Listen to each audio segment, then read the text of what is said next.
안녕하세요. 거버넌스 초대석 진행을 맡은 조세일보 김진수입니다. 오늘 심혜석 변호사님 모셨습니다. 안녕하세요. 예, 안녕하세요. 소개 네. 부탁드립니다.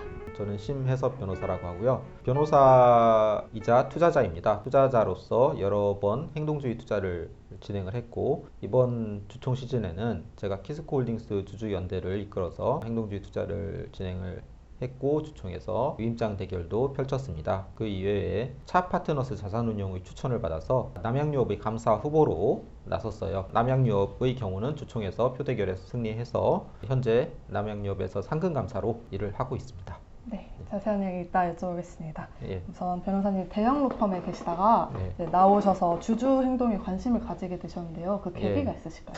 아무래도 대형 로펌은 연봉 많이 받잖아요. 해외 전후로 하면 한 2억 정도씩 받아요. 그 이상도 받을 수도 있고 너무 힘들어요. 그리고 사실 가치 투자를 하고 싶은 사람들은 어디에 있든지 간에 책 몇 권 읽고 또 기업 공부하다 보면은 그 매력에 푹 빠질 수밖에 없어요. 그래서 과거에 로펌에 있으면서도 늘 내가 무엇을 할까 하는 생각을 많이 했었는데, 그때도 나와서 이걸 하고 싶다, 나와서 기업 거버넌스를 개선하고 싶다, 이런 생각을 쭉 해왔고, 두 가지 생각을 했죠. 첫 번째로는 이런 것들을 수임해서 여러 주주연대라든지 아니면 자산운용사로부터 수임을 해서 돈을 벌자, 변호사로서 돈을 벌자라는 생각. 두 번째로는 내 스스로 내 돈을 투자해서 거버넌스도 개선시키고 또 나도 돈을 벌자라는 생각에서 2014년도에 나와서 지금까지 활동을 하고 있습니다. 근 10년 가까이 되셨네요. 예. 가치 투자라는 게 구체적으로 어떤 투자를 얘기하는 걸까요? 기본적으로는 뭐 기업의 실제 가치에 비해서 주가가 훨씬 싼 경우, 그런 기업에 대해서 투자를 하는 것을 전반적으로 가치 투자라고 하는데요. 대부분은 우리나라에서는 소극적으로 가치 투자를 한 다음에 기다리는, 오랜 기간 동안 기다리는 식의 투자를 보통은 하세요. 근데 그 반대의 힘도 많이 작용을 하거든요. 예를 들어서 지배주주의 같은 경우는 주가가 상승하는 것을 굳이 원하지 않고 또 주주 환원도 별다른 걸 하지 않기 때문에 외국의 가치 투자 책을 읽고 그 원리대로 실천을 한다고 해서 반드시 그게 실현되는 거는 아니더라고요. 또 그런 것들을 미리 생각하기도 했고, 그래서 가치 투자의 영역 중에는 또 하나의 영역이 있는데 주주 행동주의 투자가 있습니다. 그런 경우는 주주 행동주의 투자는 뭐 좀 더 적극적으로 내가 인게이지먼트를 해서 실제 기업 가격을, 주가를 기업 가치에 좀 더 뭐랄까 일치시키게 하는 그런 활동을 하는 거죠. 그것까지도 이제 가치 투자다라고 생각을 하면 되겠습니다. 네, 예. 가치 투자 설명해 주셨는데요. 네. 그러면 변호사님께서 가치 투자자로서 네. 꼭 지키시는 원칙이나 네. 그런 투자 원칙이 있을까요? 일단 싼 기업을 골라야 돼요. 싸지 않고, 사실 어떤 경우는 주주행동주의 투자를 하는 사람들 중에서는 싸지 않은 기업을 투자하는 경우가 있습니다. 예를 들어서 뭐 감사 선임이 용이하다 라고 판단을 하는 기업, 아니면은 뭐 지분율이 낮다고 판단하는 기업, 어떤 약점이 있다고 판단하는 기업만 골라서 하는 경우가 종종 있는데요. 그거는 사실 부차적인 문제예요. 중요한 거는 기업의 실제 가치와 주가가 큰 괴리가 있고, 그 괴리가 있는 거는 당연히 양적으로 괴리가 있는 거는 당연하고, 그게 또 기업의 실제 가치가 또 안정적이어야 돼요. 기업의 실제 가치가 그냥 크게 변동해서도 안 되고, 또 뭐 부채가 많아서도 안 되고, 여러 가지 실적인 측면, 또 게다가 경영진이 얼마나 또 정직한지, 또 얼마나 개선 가능성이 있는지, 뭐 이런 것들까지 두루두루 살핍니다. 근데 가장 중요한 거는 어쨌건 간에 싸야 된다. 가격. 예. 그 기준에 맞게 최근에 주목하고 계시는 기업이 있나요? 그 기준에 맞게 최근에 주목했던 기업이 바로 제가 주주 행동주의를 제 스스로 실천했던 키스코홀딩스가 뭐 대표적인 경우고요. 그 이외에도 우리나라의 여러 전통 산업에 있는 뭐 철강이든 뭐 시멘트든 아니면 제지든 조선이든 아니면 부품이든 뭐 이런 대부분의 전통 산업에 있는 기업들, 특히 그 중에서도 지주회사의 영역에 있는 기업들, 이런 기업들 중에는 수백 개가 있습니다. 예. 근데 그 중에서 또 좀 더 싼 기업, 그리고 좀 더 사업의 퀄리티가 더 좋은 기업, 이런 기업들을 주목을 하죠. 뭐 그런 기업들로 추리면은 훨씬 더 줄어들긴 하는데요. 네, 잘 알겠습니다. 예.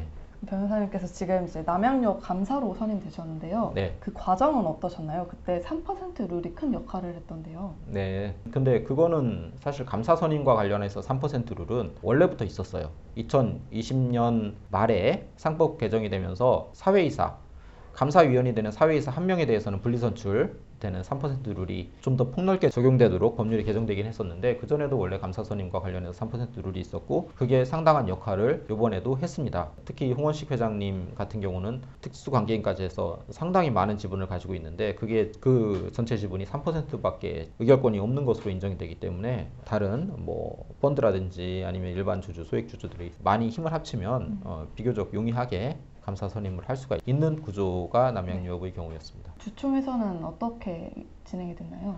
크게 이슈는 없었어요. 왜냐하면은 보통 주총은 이미 그 전에 그 성원 보고를 할 때 표 계산이 다 끝납니다. 앞에서 그 위임장을 보고서 쭉쭉쭉 엑셀 파일 같은 것들을 정리도 하고, 대부분의 주총 그래요. 그래서 사실 그 전에 이미 만나서 표를 맞춰보기도 하고 하기 때문에 그 전날 맞춰보는 경우도 있고요, 종종. 그래서 주총 때는 그냥 쭉 이제 진행이 되는 순조롭게 진행됐군요. 예, 그런 상황입니다. 그러면 이제 감사님으로서 이제 남양유업의 거버넌스에 어떤 문제가 있다고 보시는지, 그리고 이걸 어떻게 개선하실 계획인지 궁금합니다. 일단은 우리나라 꼭 남양유업의 일은 아닌데, 우리나라 대부분의 기업은 사실 이사회가 독립적이지 않습니다. 흔히 누구의 것, 이 회사는 누구의 것이다 라는 얘기를 많이 하잖아요. 사실 홍원식 회장님이 지금 현재로서는 약 과반의 지분을 가지고 계시기는 한데요. 그럼에도 불구하고 나머지 약 절반 정도 되는 주식을 보유하고 계신 주주들이 많이 있잖아요. 그 전체 주주의 것인데 실제로 이사회는 그렇게 운영이 되지 않고 있고, 특히 남양유업 같은 경우는 다른 기존의 대표이사님도 사의를 표명하셔서 대표이사님도 사실상 유고된 상태고, 다른 사회이사님들도 특별히 역할을 하고 계시지는 않으신 것 같아요. 물론 감사가 어떤 이사회의 일원은 아닙니다. 다만 이사회에서 참석해서 발언할 수 있는 그런 권리를 가지고 있을 뿐이죠. 하지만 감사로서 여러 가지 이사회를 통제할 수 있는 권한을 가지고 있기 때문에, 그런 권한을, 법에 있는 권한, 그리고 뭐 우리 교과서에 있는 권한 같은 것들을 충실하게 행사를 할 생각이에요. 견제하고 감시하고 의견 진술을 하고, 이렇게 하면은 주주 전체의 이익에 반한다라는 것들을 말씀드리고, 또 그렇게 하면은 법적 책임을 질 수 있다라는 것도 말씀드리고 함으로써 좀 더 적법하게 운영이 되도록 해야죠. 특히 현재로서는 사실 경영권이 바뀔 가능성이 높은 상황이거든요. 경영권이 바뀔 때는 어떤 일이 발생하냐 하면은, 양도인의 경우는 주식 양수도 계약에 따라서 가격이 고정되어 있습니다. 얼마 받도록 지금도 고정되어 있죠. 72만 원인가 이렇게 해서 고정이 되어 있는데, 그렇기 때문에 굳이 기업 가치를 더 높이려는 인센티브가 사실은 없어요. 오히려 정해진 가격을 받을 수가 있는 상황이고, 시간이 지나거나 기업 가치가 다소 훼손이 된다고 하더라도 그 뭐 가격에서는 크게 뭐 조정받을 일이 없기 때문에 오히려 기업 가치 훼손이 일어날 가능성이 다소 남아 있고요. 적어도 기업 가치를 적극적으로 높일 인센티브는 가지고 있지 않다. 그렇기 때문에 좀 더 견제와 감시를 하는 노력이 필요하다라고 생각을 합니다. 그런 역할을 해야죠. 막중한 책임을 갖고 계시네요. 네. 변호사님께서는 키스코홀딩스에서도 일반 주주의 주주 제안으로 감사 후보에 선임이 되셨었는데요. 주총에서 불과 1% 미만의 박빙의 차이로 아직도 지셨어요. 주주연대에서도 캠페인을 열심히 했고 3% 룰이 있었는데도 아쉽게 된 그 이유가 뭐라고 보실까요? 일단은 그거는 감사가 아니라 감사위원이 되는 사회이사 후보였고요. 제도가 다소 다릅니다. 사실 감사는 원래부터 우리나라에 쭉 있어 왔던 제도고요. 그 연원을 따지면 사실 독일의 감사위원회 제도서부터 출발을 하는데, 쭉 제도 연원이 달라요. 그리고 감사위원회는 외환위기가 생기면서 그때 미국에 있는 감사위원회 제도를 가지고 온 거거든요. 과거부터는 감사는 늘 3% 룰이 있었습니다. 우리나라는. 하지만 감사위원회 같은 경우는 여러 가지 논란이 있었어요. 경우에 따라서 3% 룰이 적용됐다가 안 됐다가 하는 경우들이 있었고, 특히 2010년 상법이 개정되면서 이사들을 먼저 뽑고, 그렇게 이사들 중에서 감사위원을 뽑을 때 그때만 3% 룰이 적용되면 되는 것으로 상법이 명확히 개정이 되었습니다. 그 다음서부터는 어떤 감사를 선임하려고 해도, 누군가 주제안에서 감사를 선임하려고 해도 회사가 정관을 바꿔서 오히려 감사위원회로 만드는 경우가 비일비재했습니다. 오히려 그게 정석적인 방어 방법인 것처럼 쭉 진행이 되어 왔습니다. 하지만 2020년 말에 상법이 개정되면서 적어도 한 명의 사회이사에 대해서는 감사위원이 되는 사회이사를 아예 따로 뽑자. 적어도 한 명은 그 따로 뽑는 그 단계에서 바로 3% 룰을 적용하자라는 것으로 제도가 바뀌었어요. 그래서 지금은 모든 회사들이 적어도 한 명의 이사는 3% 룰이 적용되는 그런 상황에 있습니다. 키스콜딩스도 마찬가지인데 과거에는 뭐 그런 것들이 없었으니까 늘 사회이사를 지배주주가 원하는 사회이사를 뽑고 그 다음에 감사위원을 뽑아봤자 그 다음에는 그중에서 뽑는 게 큰 의미는 없잖아요. 네. 지금 같은 경우는 그렇게 법이 바뀌고 의미가 있어졌기 때문에 제가 감사위원이 되는 사회이사 후보로 직접 나서게 된 것이고요. 그 다음서부터는 상당히 효과적으로 대응을 했죠. 그것도 또 여러 가지 경우가 있는데 감사위원이 되는 사회이사 말고 감사위원이 되는 기타 비상무이사, 그냥 사회이사가 아닌 사람, 사회이사가 아닌 경우는 전체 모든 그 지배주주를 특수관계인까지 다 통틀어서 3%, 딱 3%만 행사할 수 있어요. 근데 사회이사인 감사위원은 네. 또 지배주주도 여러 명이 또 나눠져 있을 수도 있잖아요. 그 나눠져 있는 각각마다 3% 룰이 또 적용이 돼요. 그래가지고 이 키스콜딩스 같은 경우는 이게 지배주주가 가족만, 그러니까 형제자매만 한 5명 되거든요. 그래가지고 실제로는 상당히 어려워요. 이게 3%, 5명만 하더라도 지금 15% 아닙니까? 거기에다가 다른 뭐 오지분도 있고 하기 때문에 상당히 어려운데, 근데 상황이 많이 달라졌어요. 이번에 보니까 네. 위임장이 많이 거쳐요. 이제 위임장이 왜 많이 거치느냐? 제 생각에는 뭐 이제 이런 거버넌스, 한국기업 거버넌스 포럼의 노력도 있고 사람들이 적극적으로 권리를 행사합니다. 일반 주주들이요? 예, 일반 주주들이. 네. 흔히 막 MZ세대다, 해서 MZ세대들이 일도 안 하고 사회적으로는 마치 자기 이속만 차리는 뭐 이런 것처럼 인식이 될 수도 있는데, 반면으로 네. 자기 권리를 확실하게 찾더라고요. 이번에 주주연대라는 거를 저도 처음 해봤어요. 사실 그동안 주주행동주의를 쭉 하면서도 저 개인 기껏해야 모여봤자 뭐 그냥 좀 지분 많은 뭐 몇몇 분들 뭐 이 정도 모였었는데, 카페에 주주연대라고 내걸었더니 네. 사람들이 많이 참여를 하더라고요. 또 주주연대를 할 때는 또 운영진이 있어야 되잖아요. 네네. 집행부 할 사람 이렇게 해가지고 모집을 해봤더니 20명이 지원을 하더라고요. 깜짝 놀랐어요. 대부분 이제 30대 젊으신 분들. 게다가 위임장 걷기도 훨씬 쉬워졌어요. 옛날에는 일일이 찾아다니면서 초인종 누르고 서면으로 위임장을 받아야 됐었는데, 네. 작년부터 그전에도 사실 있었다고 하는데 전자위임장이 좀 계속 활성화되고 있긴 합니다. 저는 이제 비사이드라는 곳, 코리아라는 곳의 전자위임장을 이용을 했는데, 네. 전자위임장 같은 경우는 어플리케이션 다운받아가지고 짝짝짝 몇 번 그냥 손으로 누르면서 한 1, 2분이면 그냥 쉽게 위임을 할 수가 있어요. 그렇게 하니까 비용도 안 들고, 네. 초인종 누르고 막 하려면 교통비용에 실제로 사람들 막 고용해서 하거든요. 네. 그러려면 큰 비용이 드는데, 어떤 그런 전자위임장을 통해서 서비스를 통해서 진행을 하니까 비용이 아주 소액 들어요. 그러면서도 사람들은 그걸 잘 이용해요. 네. 많이 이용해가지고 이만큼 모았습니다. 위임장을 이거 들고 가는데도 힘들었어요. 그렇게 모은 위임장만 해도 한 420, 30장? 제 기억으로는 그 정도 됩니다. 실제로 주주들이 저희 쪽에 행사해준 분들이 약 600명이 조금 넘거든요. 네. 그런 것과 비하면은 그 전자위임장 위력을 이제 실감할 수가 있죠. 그래서 그리고 사람들이 요즘은 좀 깨어 있어요. 특히 코로나 이전보다 지금 주식 투자 인구가 2배 이상 늘었잖아요. 140만, 1,400만 명, 1,400만 명 된다고 하잖아요. 그분들이 과거에는 그런 생각을 안 해요. 사실 물론 이제 우리나라 주식시장에서 참교육을 당한 이제 그런 측면도 있죠. 하도 물적 분할도 하고 인적 분할도 하고 하니까 이게 물적 분할이 나쁜 거냐, 인적 분할이 나쁜 거냐 막 이렇게 했다가 다 나쁜 거구나 이렇게 이제 깨닫고 막 여러모로 이제 카페도 조직하고 막 해서 행동을 재작년서부터 계속 해왔잖아요. 네네. 그래도 일부 성과도 있었고 막 물적 분할 저지하기도 하고 그런 것들을 하고, 또 과거에는 진짜 전통적인 언론밖에 없었잖아요. 일부 전통적인 언론을 통해서 이거 막 먹튀 자본이다, 행동주의는 나쁜 거다, 이게 막 주인이 있어야 되는 회사다 라고 하면은 행동주의자들이 뭐 어떻게 팔 방법이 없었어요. 근데 이제는 그런 분들이, 특히 새로 유입된 투자 인구들이 유튜브, 네. 아니면 텔레그램, 아니면 뭐 카페, 아니면 카카오톡 뭐 이런 것을 통해서 의논을 하고 자기들끼리 의논을 하고 정보를 유통을 합니다. 그러니까 전통적인 언론이 어떻게 뭐 얘기를 해도 뭐 먹히지가 않습니다. 게다가 오히려 많은 분들이 이거는 물적 분할은 잘못됐다, 지금과 같은 지배구조는 거버넌스는 잘못됐다라고 얘기를 하면 할수록 사람들이 이제 잘 알아들어요. 그래가지고 오히려 전통적인 언론도 거기에 동조를 하면서 기사를 낼 때가 많아요. 그러다 보니까 사람들 지식 수준이 높아졌어요. 참여의 정도도 높아지고. 그래가지고 운영진만 20명이 된 게 아니라 나중에는 이제 위임장을 실제로 물론 이제 어플리케이션을 이용해서 받는 위임장도 있지만은 어느 정도는 또 돌아다니면서 초인종을 눌러야 돼요. 초인장 누르려면은 그거를 이제 의결권 수거 업체를 써야 되는데, 원래는 그걸 하려면 돈이 많이 듭니다. 원래는. 근데 자원봉사자들을 뽑았죠. 그랬더니 40명.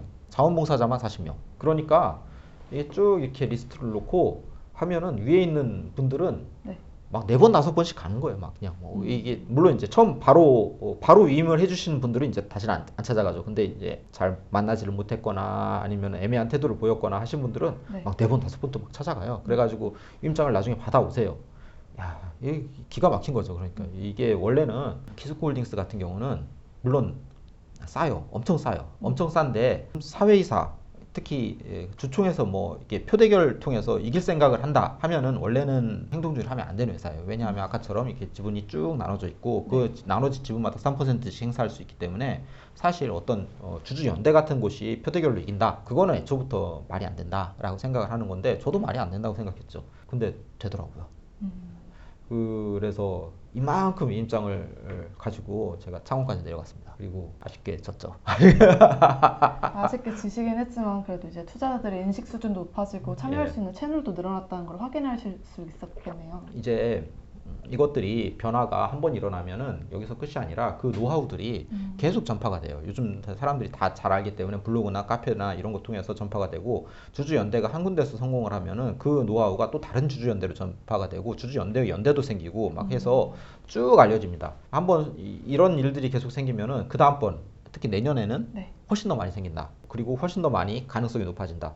그리고 사람들이 그때 제가 주주총회장에서도 말씀드렸지만 많은 분들이 한 50명, 60명, 70명 정확히는 저도 모르겠는데 주주총회장을 꽉 채웠어요.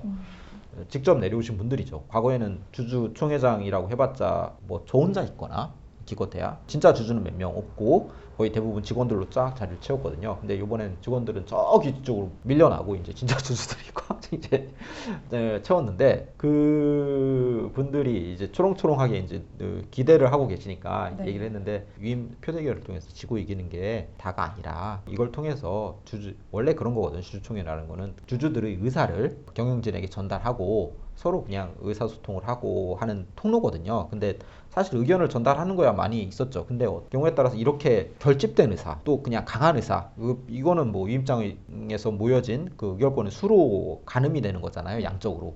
이렇게 전달되는 것 자체만으로도 큰 의미가 있고 사실은 이게 다예요. 오히려 뭐 감사위원으로 선임되고 말고는 사실 부차적인 문제이기 때문에 여기까지 하면 이미 성공이거든요. 그러니까 그런 성공 사례들이 앞으로 크게 늘어날 것 같습니다. 저도 이렇게 막 유튜브나 아니면 언론을 통해서 얘기를 해서 아 이게 성공할 수 있다. 너희들도 좀 해봐라. 전파를 좀 하려고. 이런 점에서 일단 큰 의미가 있었던 것 같습니다. 근데 또 이제 일각에서는 이렇게 주주행동주의가 엄청 큰 기대를 받고 관심을 받았는데 정작 주주 제한이 부결돼서 아쉬웠다. 절반의 성공이다 하는 얘기도 나오더라고요. 그러니까요. 그거는 완전히 사실 잘 모르는 거죠. 대부분의 주주 제한은 그리고 부결돼요. 진짜 성공은 뭐냐 하면 주주 제한까지 안 가는 것도 성공입니다. 주주행동주의는 대부분 그 전에 이미 레터나 아니면은 그냥 미팅이나 이런 걸 통해서 비공개로 의사 교환을 해요. 만약에 비공개로 의사 교환을 해서 의견 교환을 해서 그때 뭐 합의가 되면은 사실 주주 제한이라는 거는 있지도 않아요. 그래서 사람들이 그냥 외견상 겉보기로 주주 제한이 있었던 경우를 이제 행동주의의 캠페인을 본격적으로 하는 것으로 또 생각을 하시고 그리고 또 중간에 철회되는 경우도 굉장히 많아요. 그리고 주주 제한 어차피 그리고 되지 않을 걸 알고 합니다. 대부분은 아까 얘기했던 그 3% 룰이 적용되는 감사위원이 되는 사회이사 선임안 요거 말고는 사실은 대부분은 부결돼요. 하지만 의사표현의 어떤 형식으로 주주 제한을 하는 거고 설령 이게 그리고 또 부결된다고 하더라도 그게 끝이 아니라 그러면 이제 이렇게 강하게 의견 표현을 했으니까 대주주도 생각을 하실 거 아닙니까? 이것만으로도 상당히 의미가 있는 것이다. 절대 포기하지 마시라. 이렇게 말씀을 드리고 싶네요. 거의 다 이긴 것 같은데 거의 다 그래서 그런 식으로 따지면 표대결 자체가 아니라 이제 주주들의 의사 표시를 한 것 자체가 성공이라고 보시는 거죠. 그걸 그러면 이제 스펙트럼을 쫙 나눌 수가 있겠죠. 어느 정도 이제 강하게 의사 표시를 했냐. 키스코홀딩스 같은 경우는 상당히 이제 엄청 강하게 의사 표시가 된 거고 비교적 이제 의결권이 좀 덜 모이거나 뭐 그냥 주주들이 좀 덜 적극적으로 참여한 곳은 아무래도 그런 의사 표시가 좀 더 약하게 전달이 되지 않았을까 하는 뭐 걱정들인데 어쨌건 간에 그거 하는 과정 자체가 굉장히 중요한 거예요. 민주주의에서 우리 선거 나가시는데 떨어질 거 알고 나가시는 후보분들도 상당히 많이 계시잖아요. 그게 다 의미가 있잖아요. 근데 사실은 그런 거랑 비슷한 거죠. 메시지를 전달하는 것 자체에 의미가 있으니까요. 이렇게 이제 일반 주주 말고도 자산운용사들도 의결권을 행사하는데요. 최근에 금융당국이 자산운용사 의결권 행사 가이드라인을 손보기로 했어요. 운용사가 주주권익 보호와 기업 가치를 높이는데 그것에 부합하는 의사결정을 내리기 위해서 이제 앞으로 어떤 변화가 필요하다고 보실까요? 많은 변화가 필요하죠. 사실 이번에 해보니까 자산운용사들이 상당히 소극적입니다. 행사를 아예 안 하려고 하거나 오히려 대주주편의 행사를 하는 경우도 있어요. 그건 뭐 꼭 요번이 아니라 과거에도 늘 있었던 일이에요. 네. 왜 그럴까요? 도저히 이해가 안 되는데, 왜냐하면 펀드를 운영하는 수탁자로서는 펀드에 가입한 가입자들을 위해서 최대한의 노력을 기울여서 수익률을 높여야 될 의무가 있잖아요. 그럼에도 불구하고 별다른 노력을 기울이지 않아요. 일단은 뭐 적극적으로 행동주의 안 하는 거는 오케이, 이해할 수 있습니다. 그거 하려면 돈도 들고 상당히 뭐 펀드 매니저로서는 그냥 많은 부담이 되는 일이죠. 어떤 자산운용사가 특히 뭐 행동주의를 막 적극적으로 한다, 이게 뭐 그렇게 상업적으로는 좋은 선택은 아닐 수도 있어요. 사실 오케이, 거기까지는 인정. 근데 표는 행사를 해야지. 누가 봐도 대개는 주주 제안을 하시는 분들이 잘못된 주주 제안을 하시는 경우도 있기는 있지만 자기들은 주가를 높이기 위해서, 주주 가치를 제고하기 위해서 주주 제안을 하기 때문에 대체로는 주주 제안에 찬성하는 게 펀드로서는 유리해요. 그럼에도 불구하고 안 하시더라고요. 왜 그럴까요? 그러니까 그게 아마도 이게 어떤 릴레이션십, 우리나라에서 많이 벌어지는 릴레이션십 때문에 그런 것 같아요. 결국 펀드에 가입하시는 분들도 기업을 경영하시는 분들이랑 상당히 가까운 분들이 하시고, 또 기업에서도 실제로도 많이 펀드에 가입하시고 하시거든요. 그러다 보니까 현재 가입자들을 위해서 힘을 쓰기가 상당히 어려운 상황인 거죠. 근데 예를 들어서 방금 같이 어떤 가이드라인, 어떤 지침 같은 것들이 있으면은 내가 그 지침대로 따랐다, 지침대로 따라서 의결권을 행사했다, 찬성했다, 오히려 지침대로 안 따르면 나한테 그냥 책임이 발생하는 상황이다. 그 펀드 매니저들 다 알거든요. 자산운용사들 다 알고, 아는데도 불구하고 부담되니까 못하는 건데, 그런 것들이 주어지면은 앞으로 많이 행사하겠죠. 사실 제가 이번에 보니까, 이번뿐만 아니라 몇 년 정도 됐죠. 국민연금도 상당히 많이 반대해요. 생각보다. 근데 국민연금도 이렇게 된 게 그만한 그런 이제 국민연금 의결권 행사에 관한 쭉 이게 지침이 있거든요. 그것대로 이제 행사를 하는 거예요. 최근에 보면은 현대백화점 같은 경우 인적 분할안이 부결됐잖아요. 이런 것들도 국민연금이 그냥 그렇게 원래 원칙대로 행사를 해버리는 겁니다. 그러면 이제 부결되는 거죠. 그런 걸 연성규범이라고 하거든요. 어떤 법은 아니에요. 그냥 솔직히 말하면은 법은 아니더라도 실제로는 미치는 영향은 상당히 클 것이다. 이렇게 생각을 할 수가 있습니다. 그러면 이게 적용되면 다음 주총부터는 좀 달라질까요? 진짜 절대절명의 순간에 이 주주 제안이 통과될 것 같다, 이런 순간에 안 따를 수도 있죠. 근데 그러기가 상당히 부담스러운 상황이 계속 발생할 거예요. 한 번에 바뀌지는 않겠지만, 어떻게 보면 이런 거죠. 과거에는 몇몇 주주 행동주의자, 몇몇 주주 연대, 특히 몇몇 행동주의 펀드의 힘만으로 이거를 쫙 통과를 했어야 됐어요. 근데 이게 어떤 규범이 생기면은 그 힘까지 쫙 빌려가지고 이걸 이용해서 그냥 성공을 시킬 수가 있는 거죠. 남의 힘까지 빌려서. 이런 일들이 앞으로는 잦아질 거예요. 그 힘은 이제 국민연금 힘까지 다 포함. 근데 그런 변화를 계속 생기고 있는데, 아직 기업들은 대응이 조금 느린 것 같긴 합니다. 네, 알겠습니다. 이제 법적으로도 바뀌어야 될 것들이 이제 지적이 나오는데요. 이제 이사의 충실 의무를 규정한 상법 개정안이 지금 현재 국회에 발의되어 있는 상태고, 이제 상법 개정안 통과를 촉구하는 투자업계의 목소리가 높은 상황이에요. 이제 상법 개정안 통과 가능성에 대해서 어떻게 보실까요? 이번에 법무부 장관님께서 통과 시켜야 된다 말씀을 하시더라고요. 이제 그럼 반대하는 사람이 이제 없는 것 같은데, 이제 여당이든 야당이든 그러면 도대체 누가 반대하는 거냐? 이제 반대자를 이제 색출을 해야죠. 그러면 그렇게 해서 이제 반대하는 사람이 없으면은 이제 통과가 되지 않을까라는 생각이 들고, 그리고 솔직히 진짜 1,400만 명 있잖아요. 과거에는 사실 주식 투자하는 사람들이 인구도 그렇게 많지 않고 의식 수준도 그렇게 높지 않았어요. 근데 지금 다 압니다. 왜 코리아 디스카운트가 이렇게 극심하게 있는지를 다 알고, 그나마 코리아 디스카운트가 어떤 정상적인 범위 내에서 막 여기 끝단에 있다 뭐 이런 게 아니라 그 끝단을 넘어선 지금 그런 상황이잖아요. 이쯤 되면은 사람들이 분노에 가득 차 있을 가능성이 높아요. 지금 가뜩이나 경제도 안 좋고 물가는 오르고 집값은 떨어지고 뭐 떨어져봤자 높고 막 그런데, 이 분노에 가득 찬 사람들의 열기를 정치권은 반드시 수용을 해서 게다가 지금 반대할 이유가 없잖아요, 굳이. 물론 이제 뭐 여러 가지 자잘하게 막 반대의 이유는 뭐 늘 있기 마련인데, 사람이 지금 죽어가려고 지금 막 숨이 꼴깍꼴 넘어가려고 하는 그런 게 우리나라 자본시장인데 이런 상황에서 뭐라도 해야지. 여기서 반대하면은 이거는 뭔가 잘못된 정치인이다 라는 생각을 하게 되고 오히려 쉽게 통과되지 않을까. 중요한 거는 통과된 다음을 또 생각을 해야 돼요. 사실은 통과가 끝이 아니라 그 어떤 큰 법원 측을 통과시킨 거거든요. 그 법원 측에 맞게 이제 그 다음에는 또 막 소송을 또 제기하고 아니면 또 우리 주장을 하고 막 하면서 이제 앞으로 그런 사례들을 계속 쌓아나가는 것까지 좀 생각해야 될 단계가 되지 않았을까 그렇게 생각합니다. 이 과정에서 일반 투자자들이 할 수 있는 건 뭐가 있을까요? 일반 투자자들이 할 수 있는 거 되게 많아요. 그래가지고 일반 투자자들은 지금 당장 투자하는 주식들 중에서 주주연대가 있거나 심지어 카톡방이라도 있는 게 있으면 가입을 해서 주주연대 활동을 열심히 하세요. 게시판에 막 글 쓰고 그 글도 쓰고 자기 권리를 행사하세요. 그렇게 하다 보면은 그런 것들이 모이고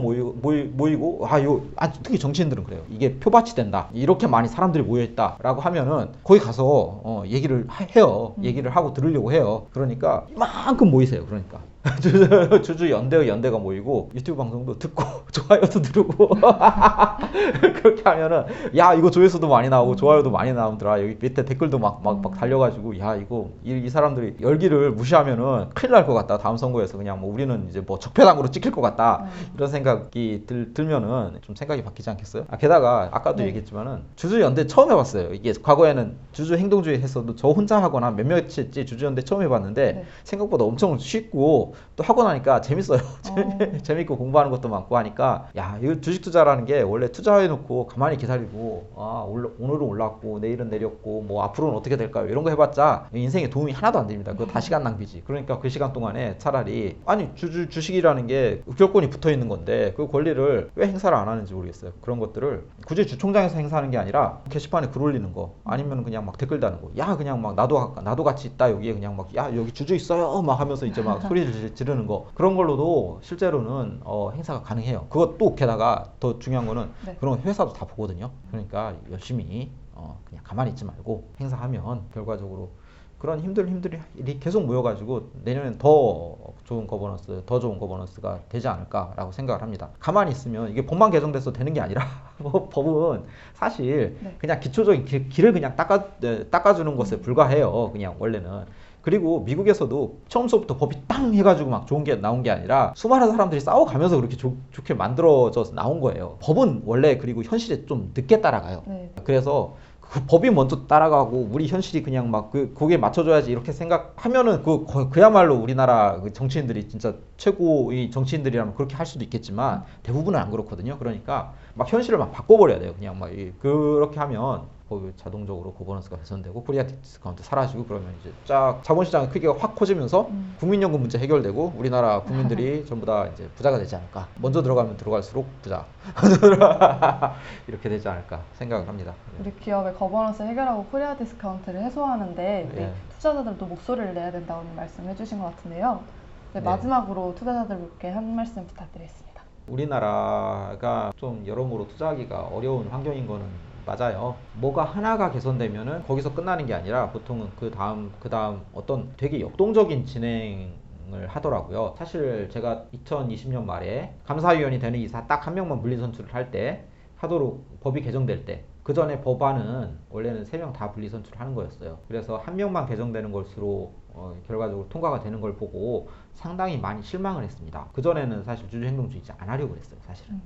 게다가 그때도 별거 없다고 생각하고 안 했고 2021년에 그거 통과된 다음에 실제로 그 규정을 적용받아서 아마 감사위원이 선임됐던 회사는 한국엔컴퍼니랑 아트라스 BX 정도 이렇게 제가 알고 있기로는 뭐 그렇게 크지 않을 거예요. 작년 2022년 초가 되니까 훨씬 더 많아졌어요. 주주 연대도 많아지고 예를 들어서 뭐 그 직전에는 뭐 사족산업 같이 그냥 막 굉장히 크게 주주 연대가 의결권 유임장 경쟁을 한 회사도 있고 또 작년 같은 경우도 SM 같은 경우에 감사 선임되기도 하고 또 그렇게 하면서 어떤 전자유임장 같은 그런 어떤 IT 기술 같은 것도 발전하기도 하고 그 사이에 사람들 또 의식이 그렇게 해서 성공하는 거 보니까 또 의식이 또 높아지고 또 의식이 높아지니까 또 성공 가능성이 더 높아지고 더 시장에 참여하려는 플레이어들이 더 늘고 막 그러더란 말이에요. 그 역동적인 과정에 참여를 하다 보면은 그 과정에서 느끼는 즐거움과 배움의 기쁨이 상당히 클 뿐만 아니라 당연히 돈도 봅니다. 이게 뭐 거버넌스 그냥 뭐 사실 뭐 남이 해주는 거지 라고 생각을 할 수가 있어요. 사실 이게 원래 제일 좋은 거는 원래 남이 해주는 거버넌스 개선이 원래 제일 좋은 거예요. 근데 생각보다 내가 해보니까 내가 배우는 것도 많고 가장 이득을 얻는 거는 본인이더라고요. 그러니까 적극적으로 참여를 하고 자기 권리를 뭐 투표할 때는 뭐 맨날 그러잖아요. 사실 내 한 표가 투표 결과에 별 영향을 미치겠습니까? 별 미치지도 않음에도 불구하고 우린 정치에 늘 과몰입되어 있고 뭐 어디 정당이 뭐 좋으니 뭐 어디 막 이렇게 하잖아요. 근데 실제로는 의결권 같은 경우는 꽤 영향을 미치는 경우가 상당히 많아요. 저도 이번에 2만 표 차이로 졌거든요. 2만 표면은 약 4억 원? 4억 원이면 그렇게 사실 물론 큰 돈이긴 큰 돈이지만은 또 전체 회사에 비하면은 약간 주식 많이 가지고 있는 분 한 분이 그냥 더 찬성을 해주셨으면 그냥 끝나는 정도예요. 각각 개별 회사에는 상당히 영향을 많이 미치거든요. 그러니까 관심을 많이 기울이시고 어떻게 전체 가치 투자라는 거는 이렇게 영향이 커서 그냥 뭐 사실 싼 주식 사놓고 기다리는 것도 가치 투자인데 거기에서 이제 한 단계 더 나아가서 이런 가치 투자를 한번 생각을 해보면은 가치 투자가 훨씬 더 재밌어집니다. 이걸 꼭 말씀드리고 싶네요. 네, 감사합니다. 가치 투자를 재밌게 하는 법 소개해 주셨는데요. 오늘 시간 내주신 신혜숙 변호사님께 감사드립니다. 예, 감사합니다. 예.